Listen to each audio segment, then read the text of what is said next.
Hi hello friends, welcome to my channel. காசை மிச்சம் பண்ணணும்னு நினச்சிட்டு இருக்கீங்களா? உங்களால் மிச்சம் பண்ண முடியலைங்களா? உங்களுக்கான வீடியோ தாங்க இது.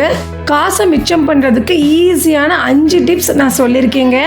ஸோ என்னென்னு தெரிஞ்சிக்க ஆர்வமாக இருக்கீங்களா? வாங்க என்னென்னு தெரிஞ்சிக்கலாம். ஃபர்ஸ்ட் பட்ஜெட் போட்டு செலவு செய்யுங்க.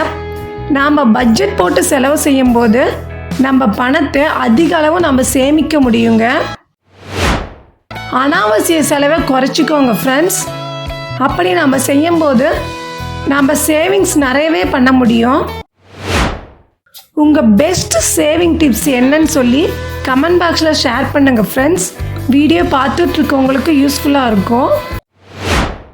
மளிகை சாமானை வாங்கும்போது கண்டிப்பாக லிஸ்ட்டு போட்டு மளிகை சாமானை வாங்குங்க.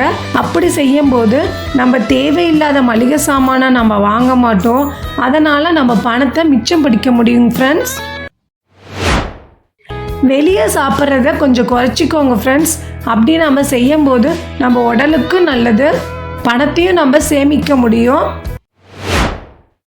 உங்களுக்கு வருமானம் வந்ததுடனே சேமிப்புக்குன்னு ஒரு தொகையை எடுத்து வச்சுடுங்க ஃப்ரெண்ட்ஸ்.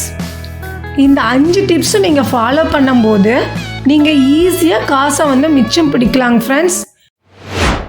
நான் சொன்ன இந்த 5 டிப்ஸ் உங்களுக்கு யூஸ்ஃபுல்லாக இருந்தால் நம்ம சேனலை சப்ஸ்கிரைப் பண்ணிக்கோங்க ஃப்ரெண்ட்ஸ்.